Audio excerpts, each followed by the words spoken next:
Hey, Ember. Hello. How are you? I've been better. Well, smoke obscures and renders the world a darker place, Ember. I'm very sorry that there's fires that are starting, that are ending, and that are in between. So while we enjoy our audience, or ask them to join us rather, to blow away some of the soot on 30 and 60. Woo.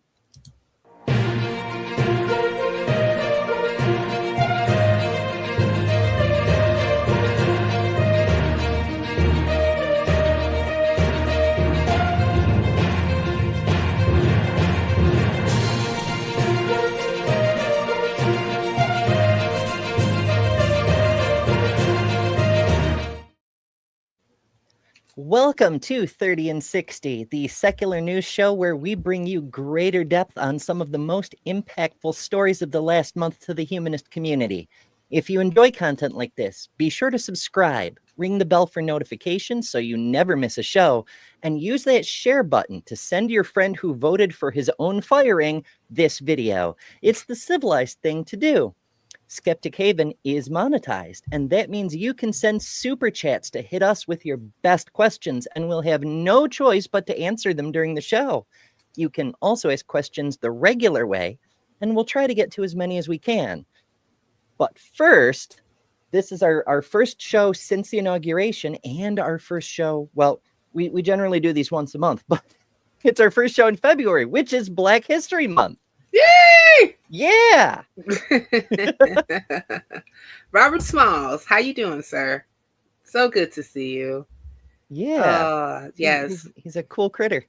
He is a cruel critter. This is an icon who I think that Robert Smalls is the one who basically mailed himself to freedom. No.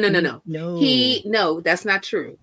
There is a former slave that did mail himself to freedom, but that wasn't Robert Smalls. Robert Smalls actually took a cargo ship, and he was able to drive it up the Mississippi to the north. And he came under I believe he came to a white flag in order for them to accept him. And then he ended up joining the Union Army.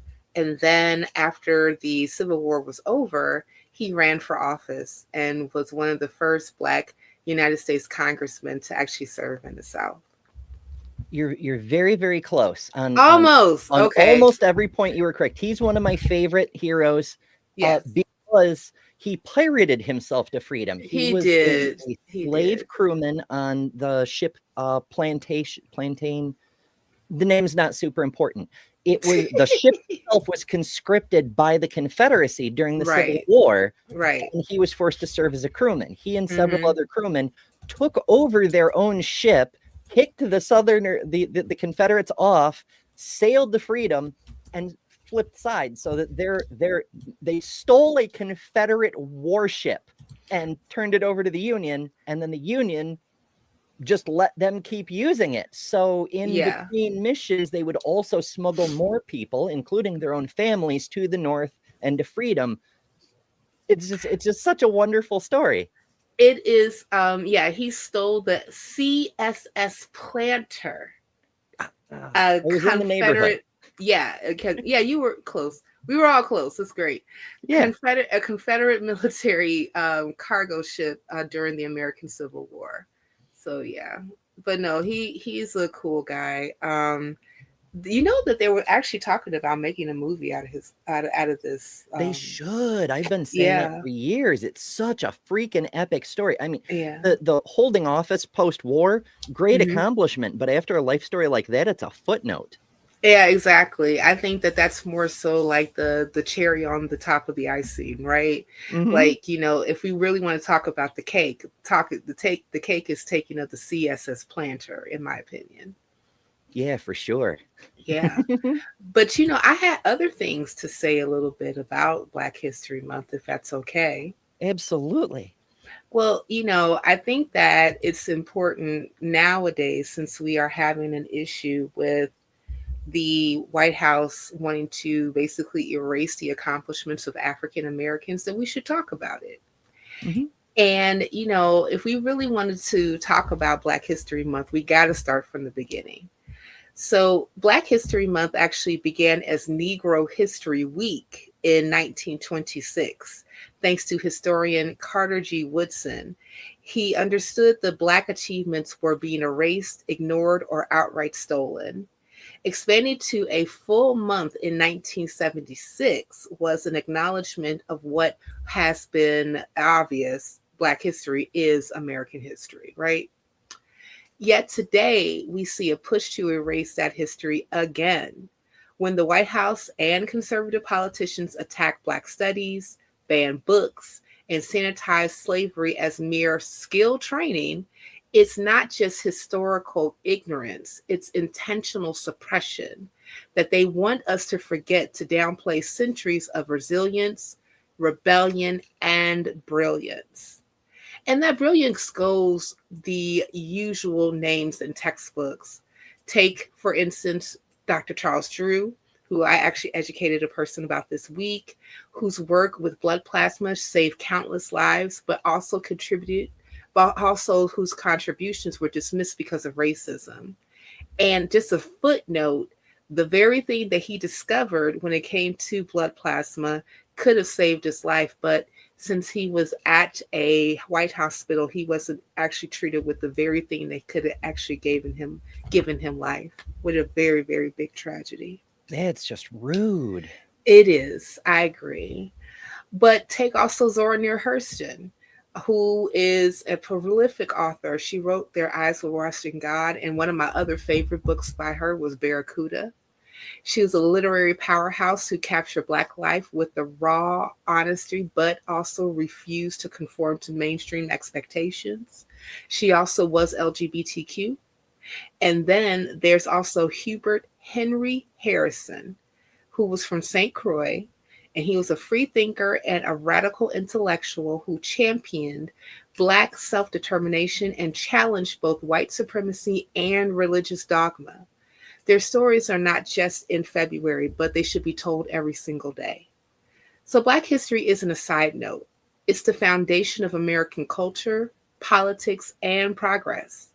The struggle continues not because we lack progress, but because power never concedes willingly. Frederick Douglass. If they want to erase our history, we must make it louder. If they want us to forget, we must remember harder. So I invite everyone that is here on Skeptic Haven and that is in the audience right now to celebrate Black history, not just this month, but also every day, because America wouldn't exist without it.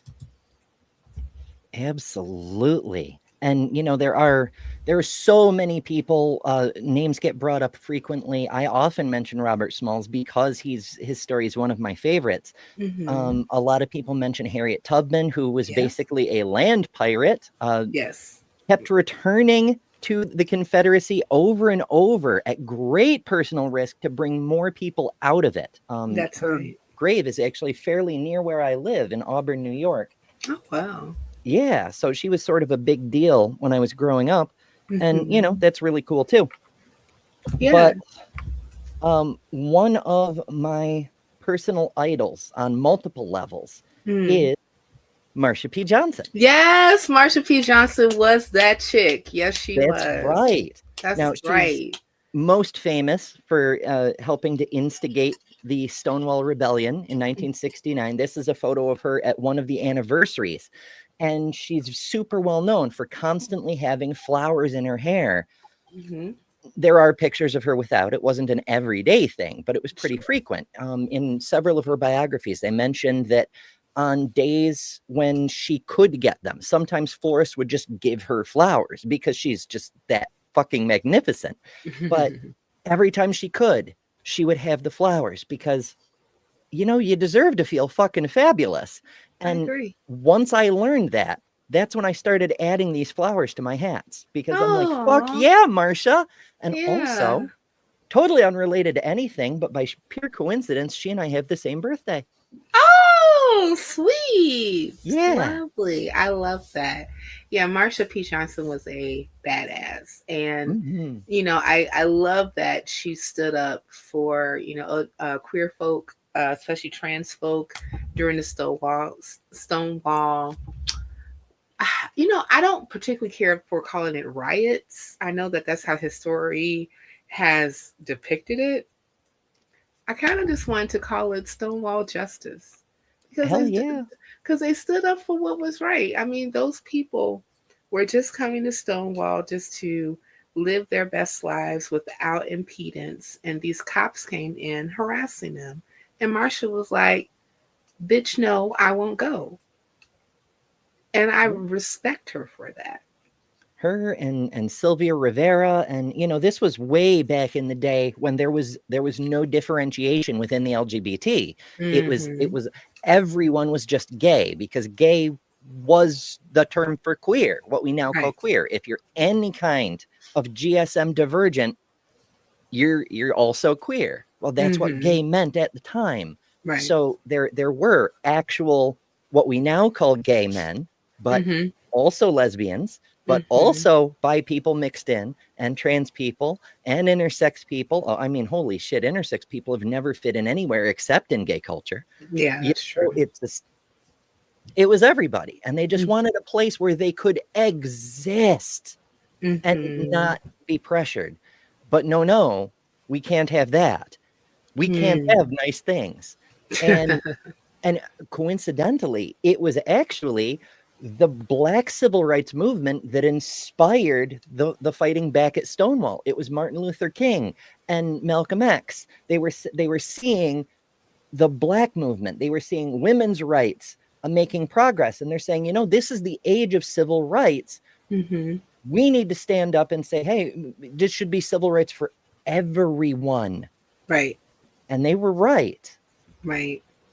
Yeah. I remember listening to a video where it was two Asian men that was speaking to one another. And one of the Asian men said to the other, I don't think that a lot of immigrants, especially like, some Asian immigrants, doesn't realize that the 22 million that are here today is because that there were Black people who stood up in the 50s and 60s a long time ago to fight for civil rights for everyone. And you can even think about the civil rights movement not only inspiring other movements for equal protection under the law, equal rights, like even the women's movement, and also the push for the now. I believe wasn't it the now uh, amendment that basically wanted to give like women equal pay, equal rights, equal everything. I believe that that's what the now was. Help me out, Ember. Are you thinking of the Equal Rights Amendment, or? Yeah, the ERA. That's what I'm thinking about, the ERA. But yeah, and also too, there were protests for civil rights in other countries as well, and a lot of them cited utilizing the same tactics that civil rights leaders use right here in the United States in order for them to be able to have their justice claim heard. So I give. So it's nice to imagine giving like people like Marsha her flowers when she was still alive, and others their flowers when they were still alive, because a lot of us, even though that we're going through the times that we're going through right now, we would not be able to even come this far or even like experience any type of progress without the sacrifices of our progenitors who have laid the way for us to be here today. Yeah, absolutely. The barricades that we're trying to man now to keep the fascists from tearing down, those Hmm. foundations were laid by Right, these people in the 50s and the 60s and the 70s. right. Word to your mother. Word to your mother. Yeah, Yo, mama. right. So, shall we go on to our next story? Sure. It's Okay. sadly, the The rest of our show is a little bit less celebratory, but you know, we've gotta do what we gotta do. So, cover story. Yeah. Our lead story, you might say, since it made the thumbnail, the Mm, fires. yeah. So large parts of Los Angeles County, including the cities of Eaton and Palisades, burned. Thousands of homes and buildings.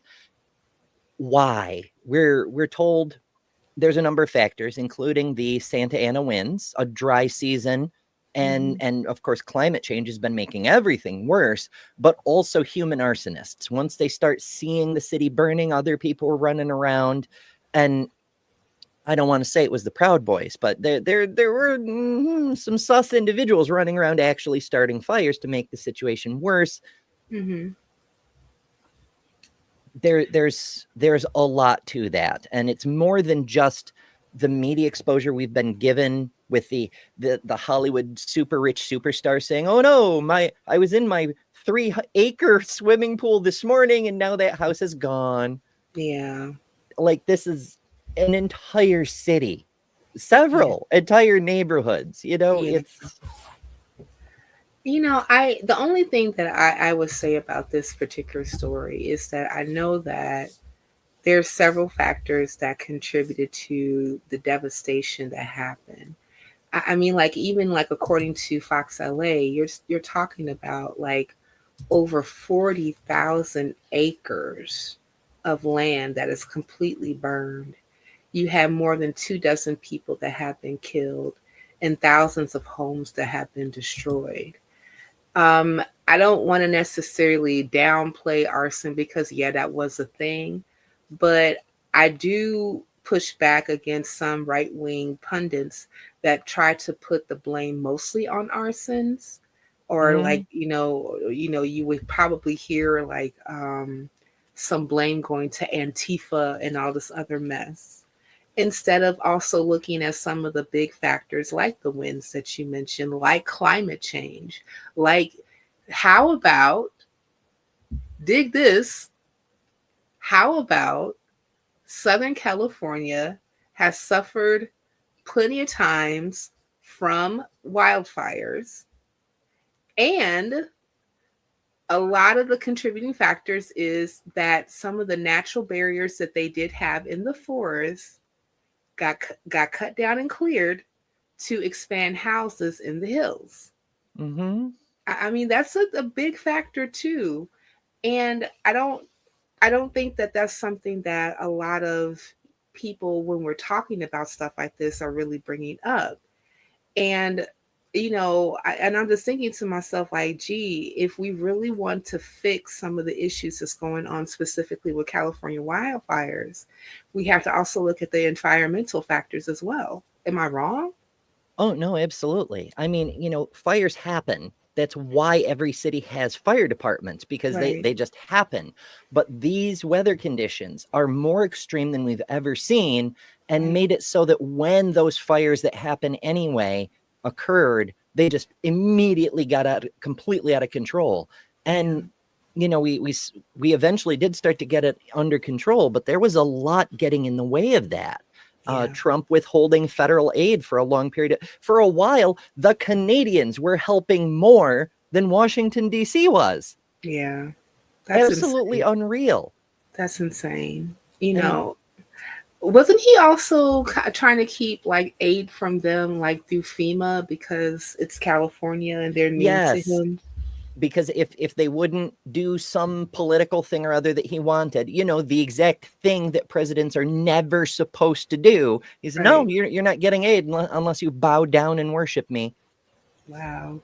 That's Just crazy. unfucking real. And when he finally did decide to do something, it was the most useless and incompetent thing possible.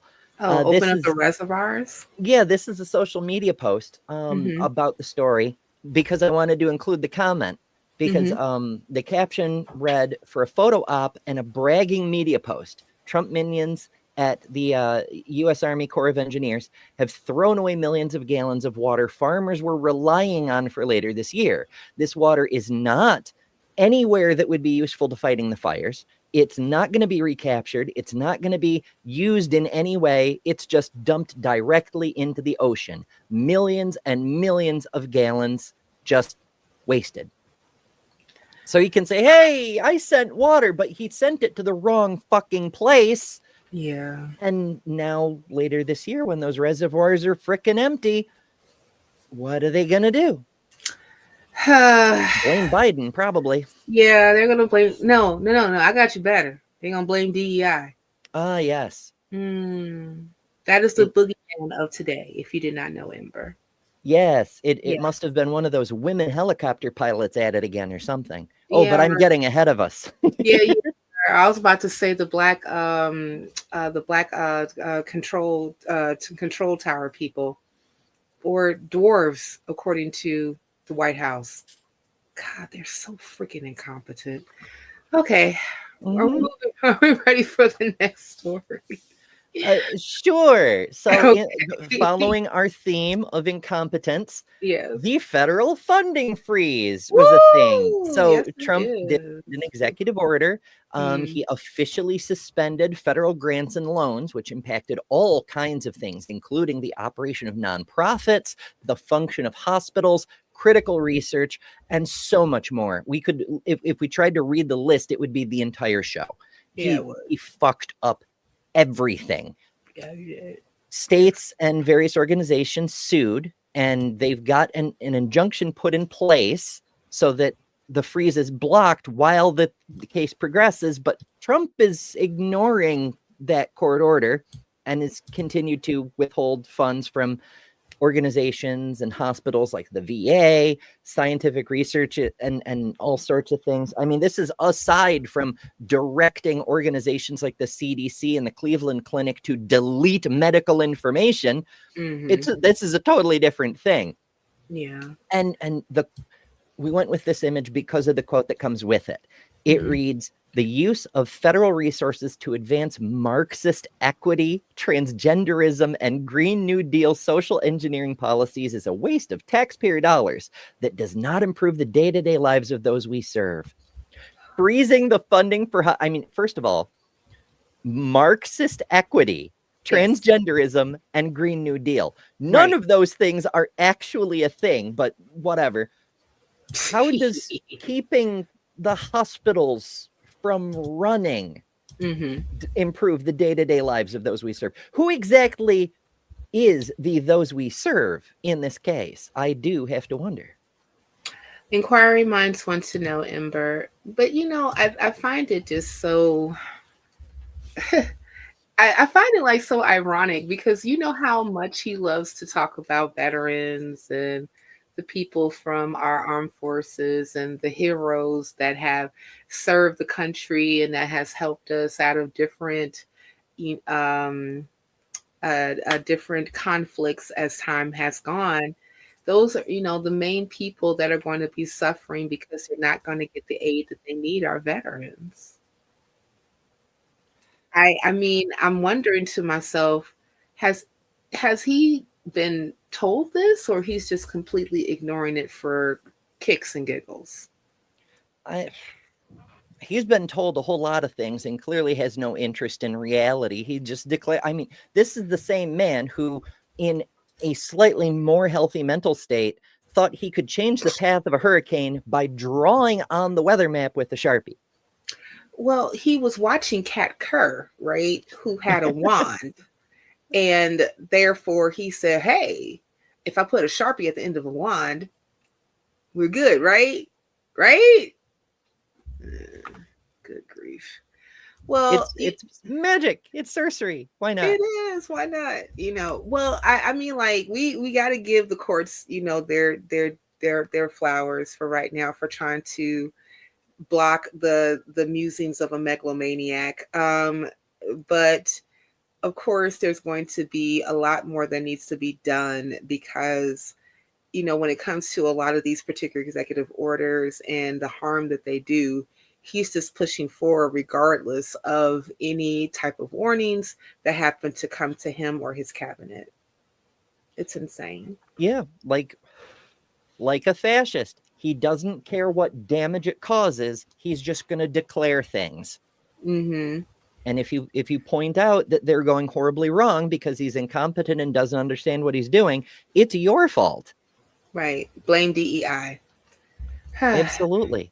It's it's Well, it's really weird that these same people who complain about political correctness are now practicing the Mussolini flavor of political correctness, yeah. which I've tried to point out to people for years what that originally meant is Mm-hmm. that if the 4:30 train shows up at 4:50, it is 4:30 because the 4:30 train arrived. We're going to alter all of time because it is politically correct to say that the trains run on time. That's one of the political slogans of the party. He will make the trains run on time.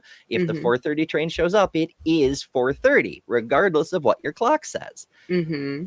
That's Mm-hmm. fascism. And that's what we're doing. Yeah. And that's what we're dealing with, unfortunately.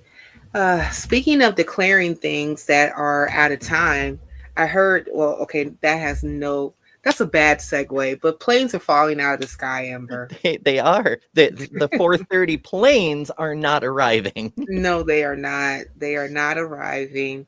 They are falling out of the sky. And unfortunately, what is this, like the third plane crash that we have experienced since this administration has taken over?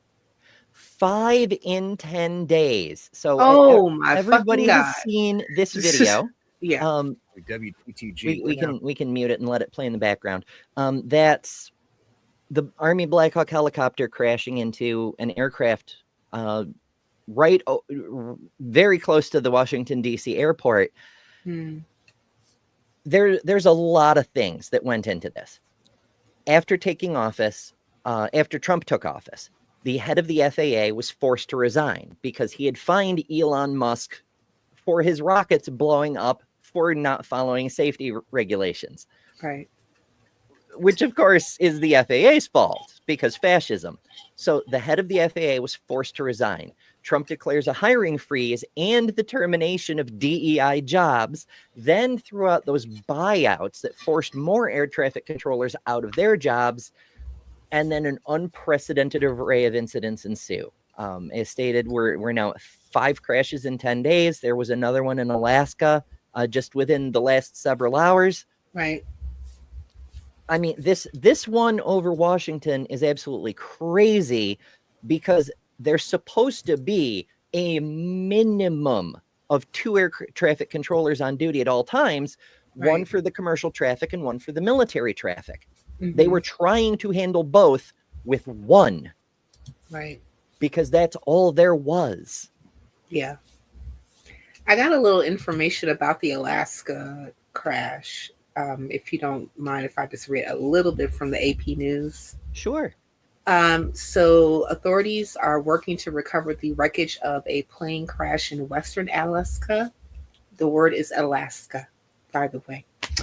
And Detail. that details that killed 10 people while investigators are trying to determine what caused the small community aircraft to go down in the icy Bering Sea. The single engine turboprop plane was traveling from, I cannot say this word, but I'm going to try, Unalakleet. Is that it? Unalakleet to the hub of the, That sounds like an Inuit name. yeah. And so I do apologize, all people who are Inuit. I lack the necessary skills to speak. But it was actually traveling to a hub community of Nome, where it disappeared Thursday afternoon. The buried airplane was found the next day after an extensive search. 9 passengers and the pilot were all killed. And crews on Saturday were racing to recover the wreckage and the remains of those killed in the crash from a drifting ice floe before the anticipated onset of high winds and snow. And actually, AP was calling this as one of the deadliest plane crashes in that particular state in the last 25 years. Yeah, that makes sense. Alaska, because of the remoteness of so many settlements, they move a lot of stuff by aircraft. And that means that not only are they highly experienced, but they have crack mechanics. They're super careful with their pre-trips because getting broken down in the bush, forget crashing, being stranded Yeah, 80 miles, 120 miles from the nearest village. Not the day you want to have, especially in winter. exactly. Exactly. You don't want that to happen. I don't know that an audience might not know, Ember. It gets pretty cold in It Alaska, does, yes. especially now. Mm-hmm. Yeah. I happen to have the distinction of living in the part of the United States, the only part of the United States that actually gets colder than Alaska. Mm. It does get really fucking cold. Now, the northern part of Alaska, where they have that no sun in the winter period, Hmm. the Prudhoe Bay area, Hmm. it's routinely -20, -30, -40. Temperature ranges where it doesn't really matter whether you're talking about Celsius or Fahrenheit. It's so fucking cold. Right. Um, but most of the inhabited part of Alaska, along the southern coastal region, tends to have temperatures that run somewhere between freezing and 10 below most of the winter. And that's analogous to what we get on the southeastern end of the Great Lakes, because when there's a polar vortex, it comes here. Yeah. So, you know. Yeah. Yeah. We don't get those often here, off of Lake Michigan where I am, but when we do, oh my gosh, they're not pretty. I remember driving through like super plummeted below zero weather in the city of Wind during a polar vortex. Ooh, yeah, that'll kill you. Yeah, yeah. I remember I was in the middle of it. I was surprised as hell that my car actually started. But, I had to end up driving right back home, and my hands were frostbitten. They were almost frostbitten because of how cold it was. And I remember being, ran into a bath of hot water just to return the feeling in my body. So I don't think that that's. I would definitely conjecture that like some of the things that could have been a contributing factor to the people losing their lives was how extremely cold it was. But I don't know about you, Ember, but like I'm having a personal existential dread going on. May I tell you why? Certainly.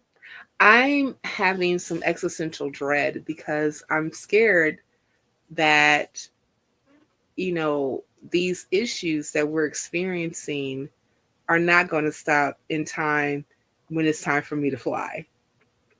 Oh, yeah, that would I mean, I haven't flown since before September 11th just because it's so much of a pain in the ass, it's not worth the trouble. And I kind of like road trips because then you can Yeah, stop at a diner whenever the hell you want, you know? sure, sure. No, I get that, and I don't particularly mind road trips, but I mind driving them because I don't feel like it because I'm lazy. But you know, I know that I have a trip to Washington D.C. coming up for the Secular Coalition of America. I'm going to participate in their day of lobbying. I suggested everybody do it because this man has lost his damn mind, and we should speak up out against it. And also, there's a trip to Atlanta for the Rally of Reason for the Black Nonbelievers.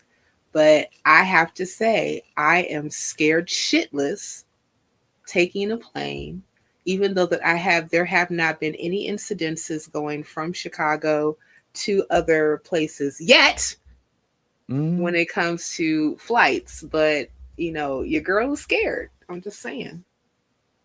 yeah, I can definitely relate. If there were, a sudden epidemic of doctors killing people because, the anesthesiologists were all fired for DEI reasons or whatever, and I was scheduled for an appendectomy, I'd be pretty nervous about that too, you Yeah, know? just saying. And if we can just kind of just meander in DEI territory for a second, if you don't mind. Sure. I know that we have other things to touch on, and we're going to get there, but Oh, there's so much. it's we so we much. could never cover everything No, that I there know, is and to and this is cover. Oh. and right, and this is why I'm taking a detour because I know that we can't cover everything, but I just have to say this that we've had this White House obfuscate to DEI on more than one occasion when they fuck up. Mhm. Excuse me. Excuse me again. And a lot of times I'm hearing people who may be more sympathetic to conservatism or on the right about DEI being racist or DEI being um, discriminatory because it favors other groups other than others, right? Then it favors, like, minorities over like white men or something like that, right? And Something. something. and and I just want to say that, diversity, equity, inclusion does not have to do with color per se or race per se or even gender. It has to do with giving people who happen to be not white, cisgender male a shot at the position because they are qualified.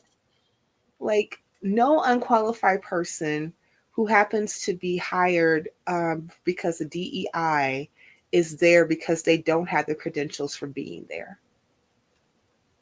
That's not the case. They are hired, they are looked at because, oh, you have the education, you have the experience, and you have the skill set. And because you have those things, we want to put you in the position. And we also want to expand the areas where traditionally people who happen to be in a minority community are not necessarily in these particular positions. But as soon as like anything goes wrong, especially with this administration, oh, it's DEI, DEI, DEI, DEI. Oh my goodness, that damn DEI. It's so infuriating because what they're trying to make it out to be is not the case at all. Mhm. It's someone put it recently that it's not uh, um, favoring one group over another. It's removing the roadblocks that already exist that do favor white hetero cis men over everybody else, regardless of competence. It's an attempt to restore equity, which is why that's in the name. But it also makes me think of when they were doing discussions on the floor of Congress about Mm. affirmative action. There were regressives then too who said, "Oh, well, this will favor minorities, yada yada yada," and I forget if it was Leahy or Moynihan, because it was a while ago, Sure. but he said something to the effect of, "You ought to vote for affirmative action because, as you are probably aware, white people aren't going to be the majority for much longer. And once that starts changing, it's going to change fast." So he says, you ought to support affirmative action because your grandchildren will need it. Yeah.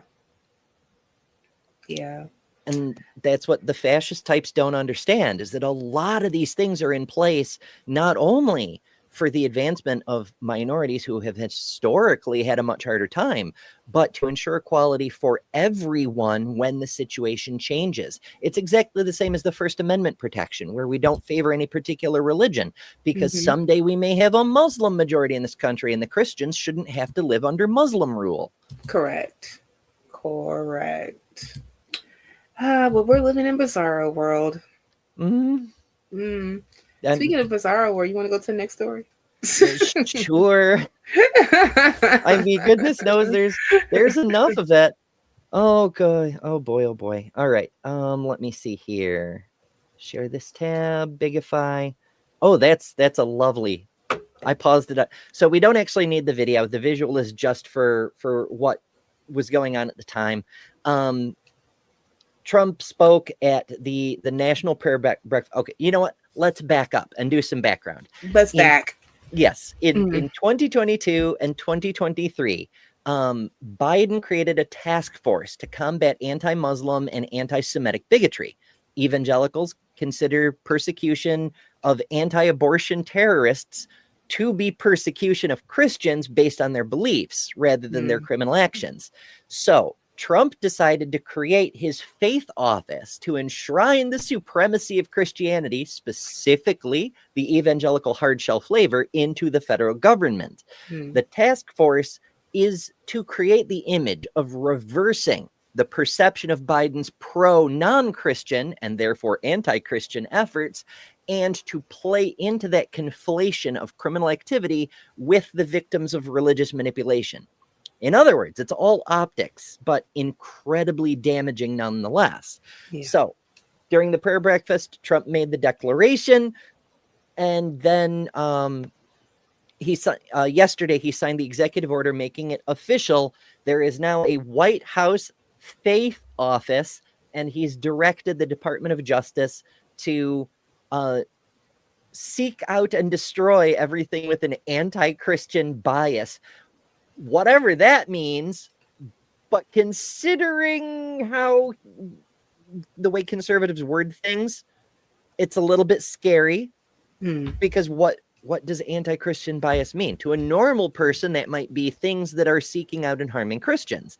But as we just saw with the Biden task forces, having a task force to eliminate anti-Muslim bias, they consider to be anti-Christian. It's because it's pro a non-Christian group. It's trying to help alleviate the suffering of a group of people who isn't Christians. It is therefore anti-Christian. You and know, I think that's what he means when he talks about this. You know, I made a and I don't know if I did it like too quickly, that I made a comment that said that I feel that this whole office of anti-Christian bias was almost like a way to low-key come after like secular organizations. Now if that's going to be, I don't necessarily want to like, devolve myself into conspiracy theory, but there's always been this thing that a lot of us have observed in this community, where Christians specifically get kind of like back hurt anytime that their views are being challenged and their beliefs are being challenged. And the main reason being is because, like, when you start to probe on what the belief system is and how it functions, you find that it does not hold water. And I know that that's something that I personally have experienced when I was trying to figure out my own belief system, or, the beliefs that I had specifically in Christianity. And I realized that those particular beliefs that I had, practices that I had, just did not stand up to empiricism. So since that was the case, I need to let it go. But if you bring that up a lot of times when you're having these one-on-one conversations with, maybe other people who happen to be theists, they buck, they holler, they challenge, they scream, they yell, the whole nine. So I can't help but to think that this particular office is a way to silence secular voices. But at the same time, I also would like to point out that there is no Christian bias in the United States. There isn't. There's a pro-Christian bias, but there's it's a pro-Christian bias, yes, but not a bias that's antithetical to being Christian. Right. Yeah. Nobody is out there saying, we can't bake you a wedding cake because you're a Christian. Exactly. That is not happening. And there is no, like, Shadrach, modern day Shadrach, Meshachs, and Abednego that's being thrown in the lion's den. Only. I can think of a few people who could benefit from being thrown into the lion. I mean, yes, but this is a family show. I've been doing this wrong the whole time. Shame on you, Ember. I thought you knew. I mean, here I am being trans in public, and that's pornographic now, apparently. Oh my goodness. Oh goodness. Yeah. Well, okay. We're redefining family show. We're redefining family show. But regardless of that, like, I mean, like, being tortured, being sent off to fight as gladiators, even though I watched Gladiator 2 and it was a pretty good movie, that's just not happening. And I get so annoyed because a lot of times when you're having conversations with these, like, they bring up this like persecution complex that's just not a thing. I'm just like, would you please stop it? Oh my gosh, it's making my voice turn weird. And I wish Well, I would stop talking like this. there is that double standard to it. That's a Yeah. necessary part of any conspiracy theory. We have Okay. the greatest nation that God ever gave man, but nobody's more oppressed than me. Right. Okay, like I'm We have about the to go. most oppression. We have the finest persecution. The finest No, persecution. nobody's ever seen anything like it. No one's ever seen anything like it. Hey, It's people in the the live best chat, thing. give us your best Trump line. Yes, we're, please. we're gonna build the Build a library of Trumpisms right here, right now on 30 and 60. Is yeah, the best absolutely. persecution. Is the Mhm. best one. As an aside, why does Christianity need apologetics? As a person who's debated on various channels about this very topic, the fact apologists exist is pretty strong proof that the thing they believe in is not real. Now, that doesn't mean that something else that nobody's arguing for isn't real either. Like, there could be something we might call a god that just doesn't behave like a drunken toddler, but it's not their god, because if their god existed, he wouldn't need people to make excuses for him. Indeed, I agree. And because our lovely producer has said this, shout out to everybody that's in the chat, especially to Dandy, Theo, Pragmatic Crystal. Thank you guys for hanging out with us this afternoon. We do really, really appreciate you, and also joining the conversation. Yeah, absolutely. And, anybody who's watching this back in the future, to get to this point, you must like content like this. So make sure you're subscribed so you can join us live in future shows. Send us questions, leave comments, do all the things. It helps.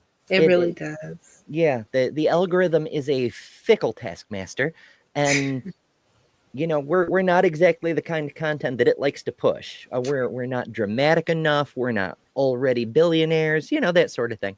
Exactly. And no one's hiling anybody around here. Let me just tell you that. No, we just way.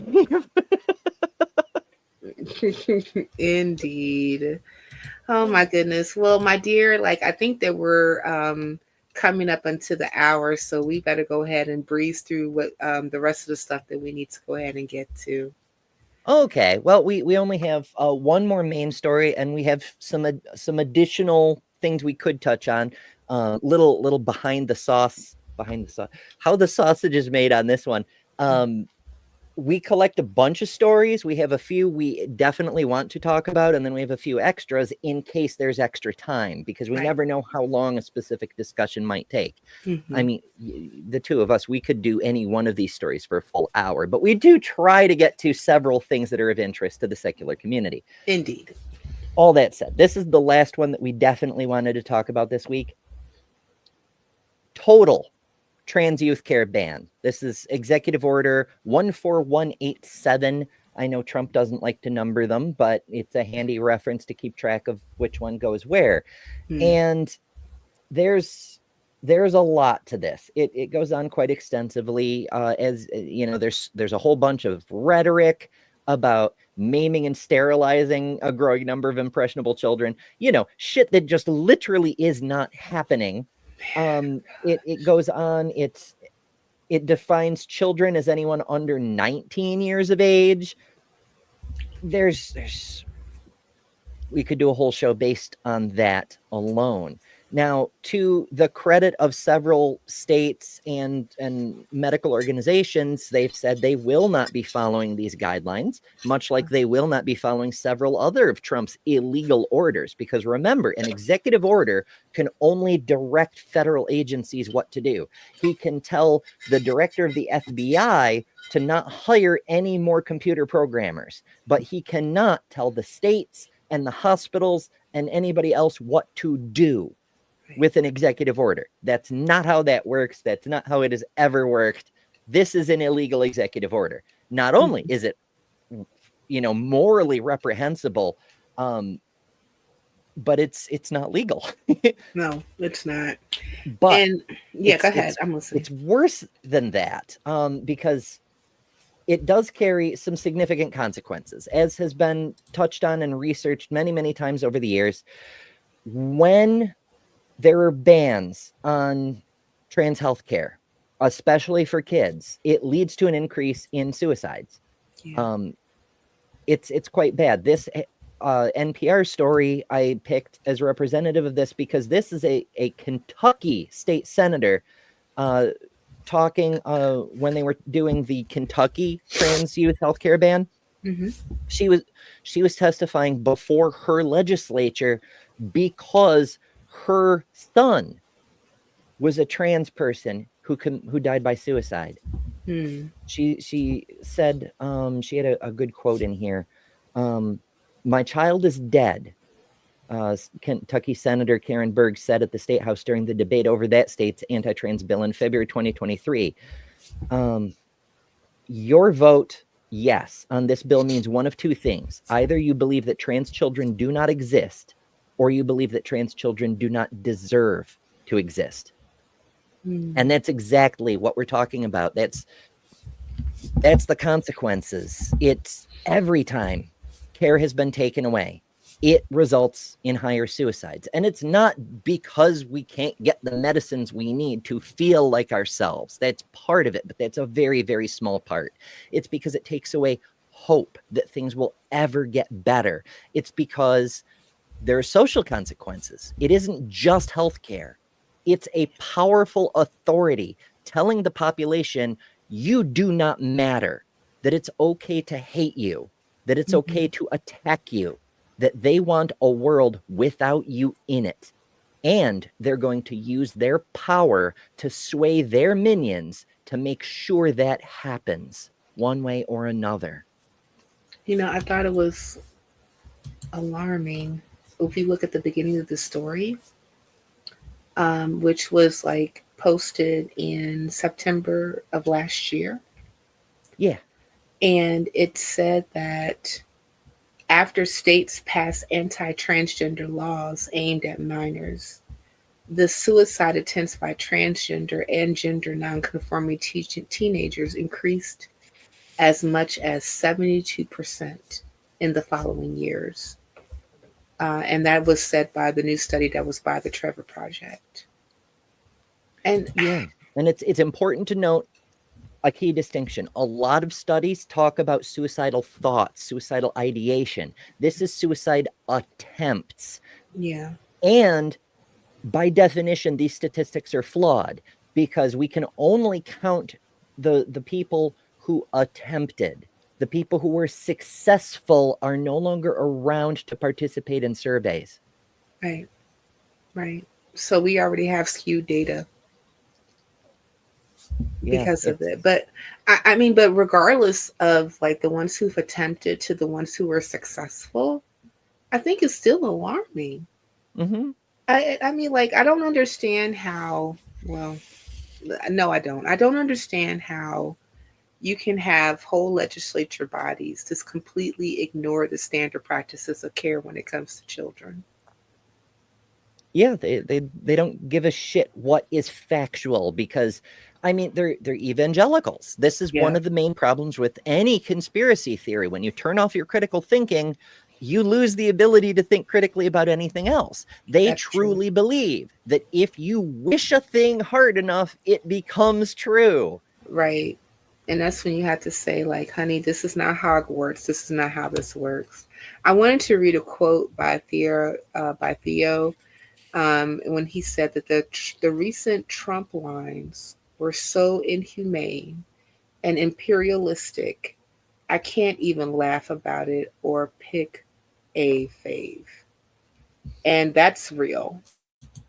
I know that we were all saying, like, pick your favorite Trump line, but I can understand that, like, when you have a person that is in the highest um, office in the land, that's saying some of the most heinous rhetoric that can come out of a human mouth, often colored in venom and just spewing it all over the place.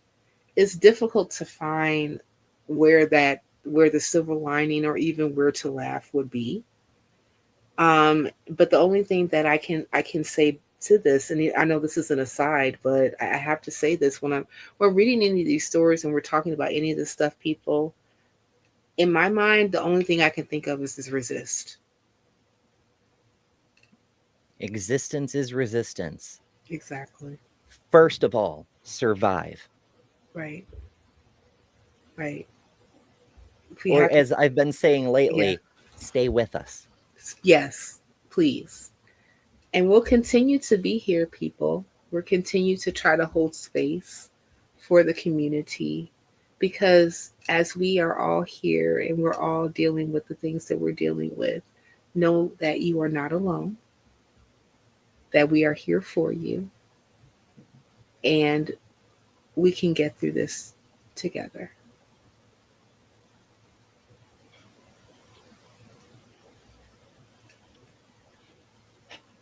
On I'm that just happy, looking at your face.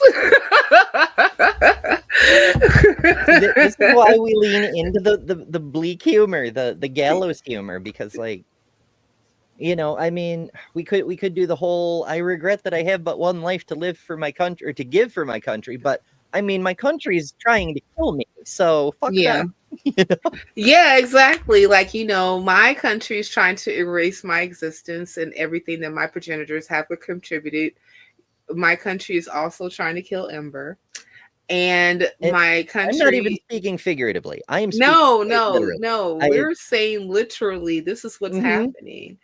But the only thing that I can think of is that, listen, change, people, comes from the ground up. And I know that I'm going to risk my life and go to Washington, D.C. and fight for people like Ember, fight for people who are marginalized, fight for people who have experienced adverse effects because the people who happen to be in charge right now are stupid. very. Extremely, extremely.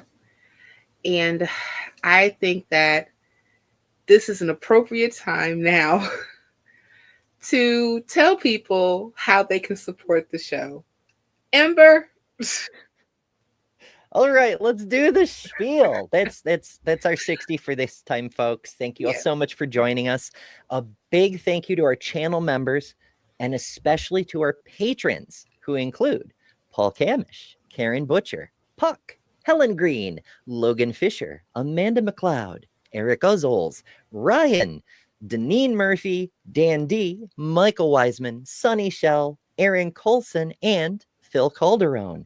If you want to add your name to that list, consider joining us on Patreon at patreon.com/skeptichaven.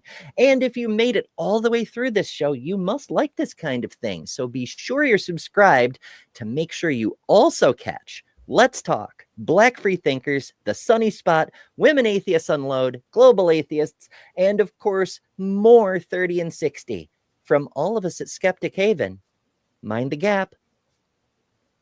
indeed. Also, please, guys, do not forget to like this video, to share it with all of your MAGA and unMAGA friends, to also make sure that you are subscribed to the channel and make sure that you are hitting the bell for notifications for every time that Skeptic Haven goes live. Also, guys, I want to give us a simple plug. Um, Black Non-Believers is currently raising funds for the Revival of Reason that's happening on March the 21st in Atlanta, Georgia. We love for you guys to join us. Make sure you go to blacknonbelievers.org for more information. And we're also doing a fundraiser for a woman named Miss Jabahara, who is a heart patient we're currently raising money so that we can get her get her assistance with medications for her heart condition. I'm going to go to here. Here is the actual GoFundMe that I'm looking for right now. Here it is. And I'm going to put it in the chat. On the internet. Yeah, it's on the interwebs, I'm going to put it in the chat right now. So people were just asking to give as much as possible. Here, I'm going to put it in our chat so that the producer can share it. And it's also on my page as well.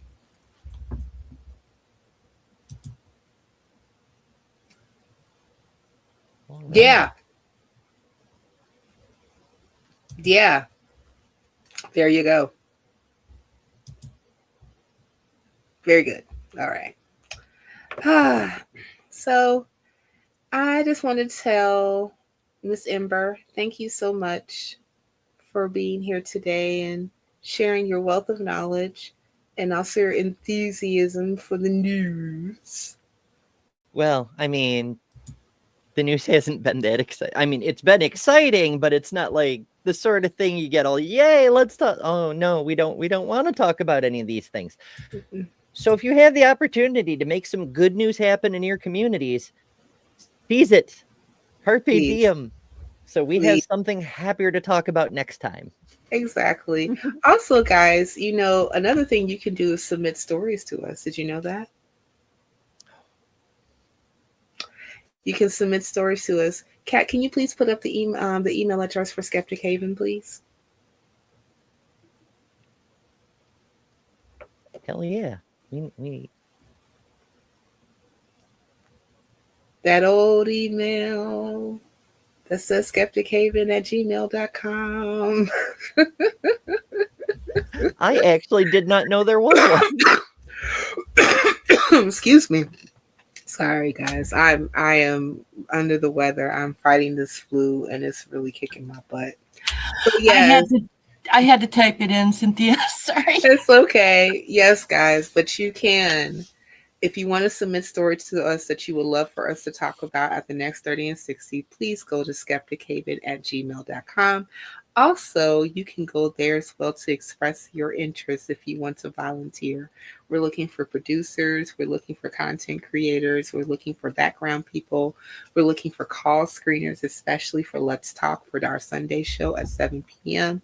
So please, please, please, please, please consider if you have some time to give us your time and give us your brain to pick. Indeed. We promise we are not medical practitioners. I know. Well, except for when we are, but that's all. We play one on TV.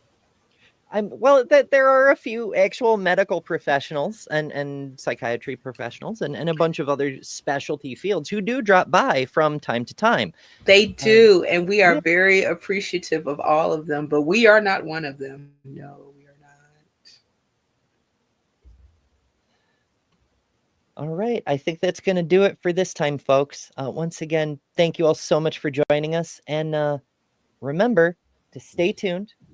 Join us for future shows, Women Atheists Unload, Black Free Thinkers, all the fun things. And there's a Let's Talk tomorrow. So stay with us. Please do. We'll see you guys next time. Thank you for joining us, and bye-bye. Shows like this, independent news, are important. I came across a story. It's probably not true. It's got all the hallmarks of being a social media fake story. it says, oh, this person's tale was reported in the newspaper in 2005. I can't find any record of the person being in any newspaper anywhere. It includes an image, a medical image that claims to be an X-ray photo demonstrating the thing that's being claimed. Not only is it not possible for it to be visible in that image, because it would be two different parts of the body that aren't shown in the same photo, but it's also an MRI, not an X-ray. There's like all these little red flags. And so I tried to figure out where the heck it was coming from so I could try to get some real information. And I traced it back through MSN, through Reuters and like all the other places. And eventually it led me to the Hong Kong newspaper, the South China Morning Post. And that appears to be where it originated, but even that I can't be completely sure of because it looks the same. Someone copy and pasted a social media post, put it on the online version of a Hong Kong newspaper's website. And then the newspapers in India picked it up and they just copied and pasted it. And then newspapers in Europe picked it up and copied and pasted it. And then newspapers in the United States and other media outlets in the United States just picked it up and copied and pasted it. Because no one in the world still has investigative journalists who actually fact check. It's only independent media like this show where you can have people who even bother to look into things. We do our best, but we need help. Yeah. We need more people doing it for one thing, but we could also really benefit with some funding. You know, this stuff, it takes time and we're all working our own jobs. We're all doing other things. We're all involved in other projects. I know nobody's got, $296,000 in change like they do for marching bands. But there are ways to help that don't even cost money. Like the video, share the video. Anything you can do would be greatly appreciated and will make our world objectively better.